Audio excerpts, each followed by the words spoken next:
Wow! Hi everyone, welcome back to my YouTube channel. I am so happy to have you. I'm cold. Summer is officially over. I, for one, could not be happier. I know, I'm sorry, controversial opinion. I am kind of freezing right now. So this is why I'm wrapped up in my blanket, my Ouija blanket. Cannot wait for Halloween.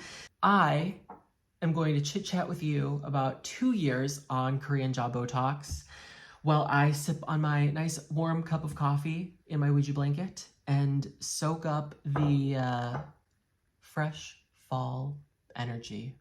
So what spurred this video? I have noticed I have been getting a little traction on a video I posted about 2 years ago called, I think I just called it like V-line Korean Botox. And I have now been on jaw Botox for 2 years, and I thought I have become like a jaw Botox expert, and I want to tell everyone about what it's been like to be doing jaw Botox in South Korea and how I got on this journey and where I am now and what the future holds. Sip.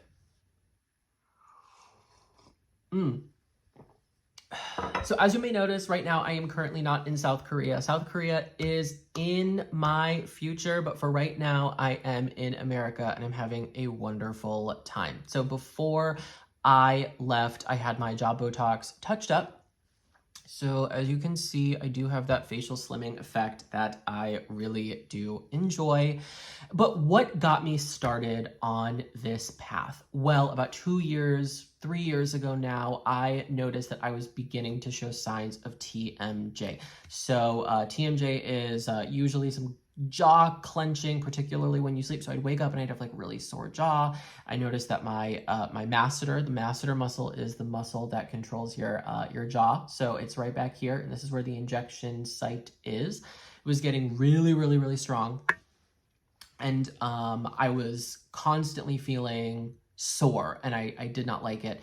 And Botox is a very common treatment for it, and Botox is extremely affordable in South Korea. And so I went down that rabbit hole of like, Googling online, like Botox for TMJ and how is it, and what, and a lot of people had such great results with it, but they also really loved the facial slimming effect that they got. And I thought, oh my God, I have been thinking about V-line jaw surgery for such a long time. If I could alleviate my TMJ pain, as well as have some facial contouring and V-line like feature, that would be the best. I mean, like, that would so be the best. And I will say that I have gotten both of those things. But really quickly, I talked about the cost of Botox in South Korea because it is far cheaper. And so how much did I pay for rounds of TMJ Botox? Or facial contouring Botox, V-line Botox, it goes by many names. So how much did I pay? It varies, and let me tell you why. So the first round, because you have never had Botox in your masseter muscle before, it's going to require a double dosage. Your masseter muscle is very big and it is very powerful. So my first time getting treated was $80 US, which is definitely not a lot. Afterwards, so about 3 months afterwards, sometimes 4, particularly in women, for whatever reason, Botox likes to stick around a little bit better in women. I envy you. For me, 3 months seems to be that period where I tend to need a little bit more. And I don't always go in at 3 months. I do like to wait because, well, long story short, if you continuously get Botox injections, your body can get used to it. You require more Botox over time. I did actually, while I was working in the cosmetic field out here in the United States before I went to Korea, I did meet quite a few people who had been getting Botox injections for years and years and years, every 3 months religiously, and they honestly did not see any results with Botox anymore. So I do not like, nor do I recommend, getting injected every 3 months religiously. Hold off for as long as possible. I've been injected quite a few times, not every 3 months. When I notice that the effects have completely, utterly worn off and I feel as though I'm getting those symptoms again, go in, you get juiced, you're good. Afterwards, about $40, because you need about half the dose. Why is it so cheap? Well, Korea, unlike the United States, manufactures most of, if not all of their injectables within the country. So you don't need all those importing and tax fees. But compared to the United States, Korea's cosmetic market is so competitive.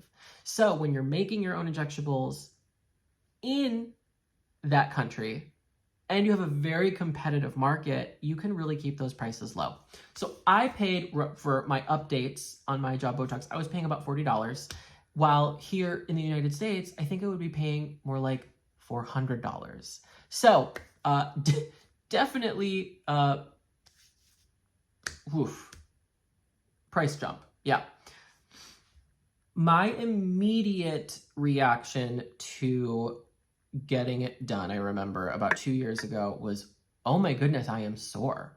And it wasn't like a sting. Oh, if we're going to talk about pain, it's nothing. I mean, it is truly nothing. I know, oh, it's a needle.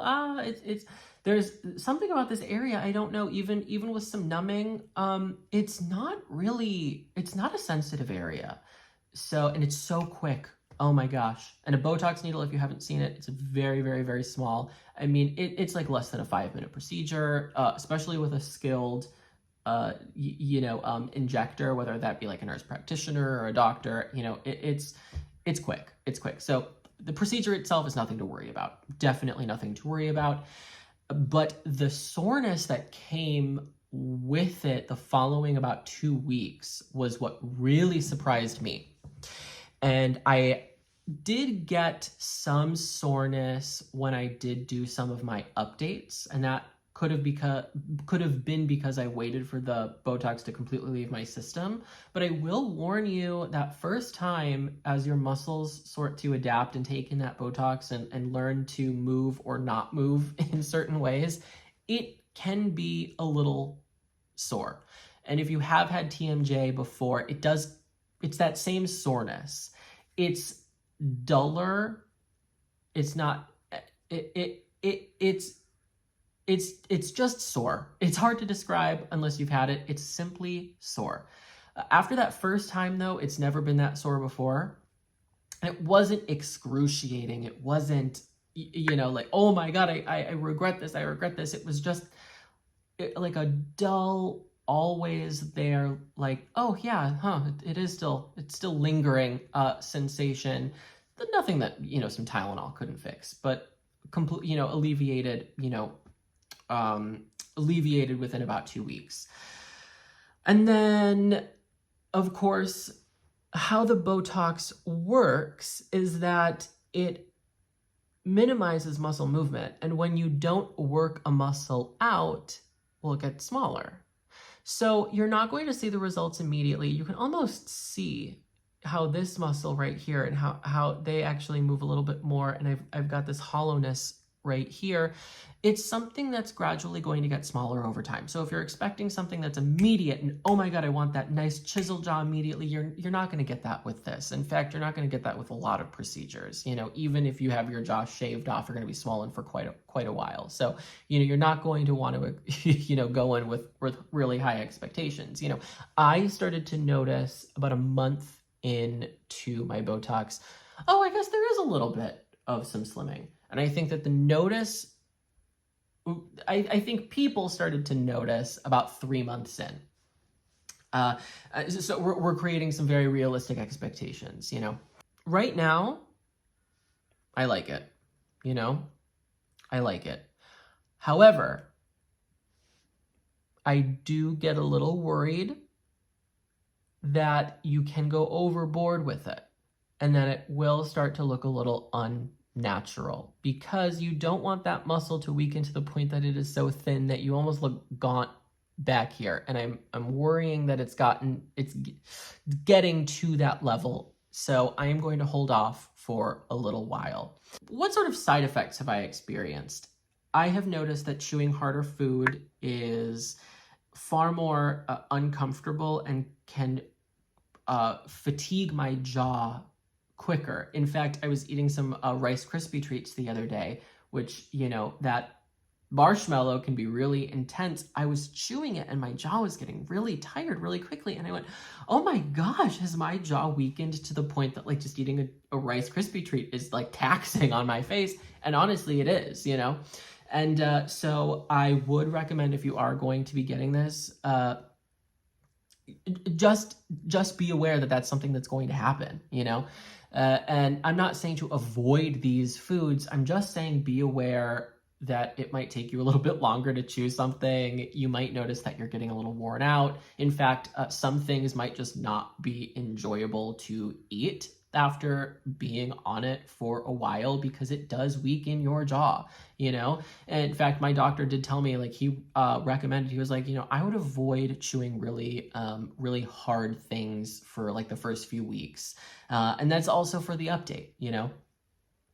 And I will say that every once in a while, my jaw does just feel a little sore. In fact, yesterday, just for no reason, I didn't do anything to it. I wasn't eating anything in particular that was kind of chewy or hard. It was just sore, and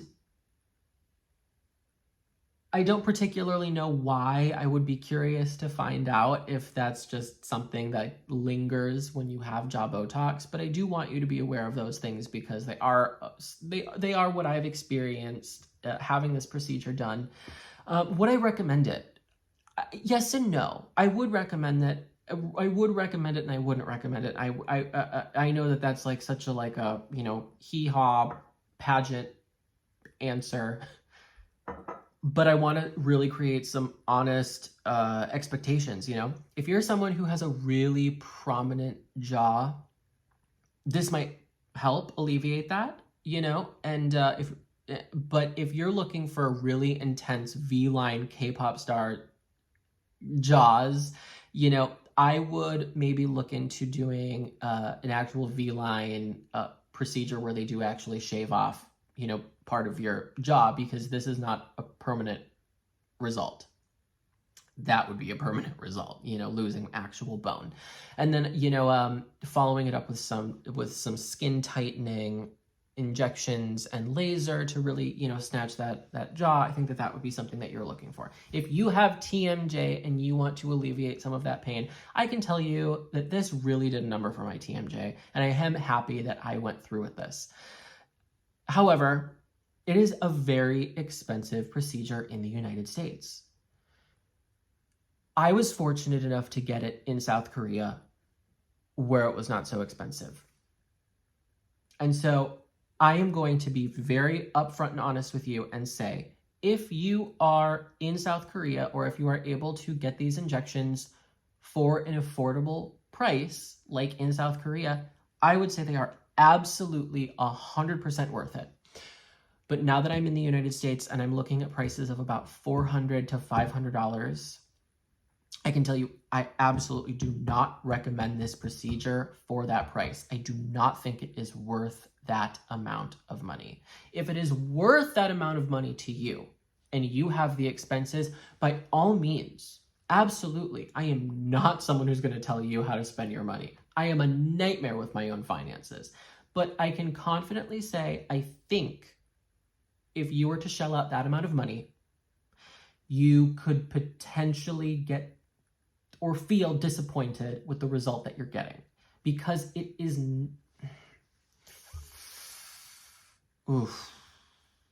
cosmetically, I don't think it's worth $400 to $500 regularly.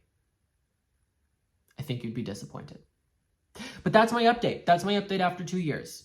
That's, you know, and this is all personal, you know. I would love to know if you have had this procedure done, how it has worked out for you, the pros and the cons. Let's be real, upfront and honest. And also let me know if you've done other procedures, how they've worked for you, how they haven't worked for you, if you could recommend them, if you wouldn't. I love to talk cosmetics, injectables, procedures, and just let us know. Let us know in the comments how it's working. And everyone, seriously, thank you so much for the love on that other video. And thank you for checking out this video. I hope it helps. Let me know what you want to see from me on this channel. Okay, bye.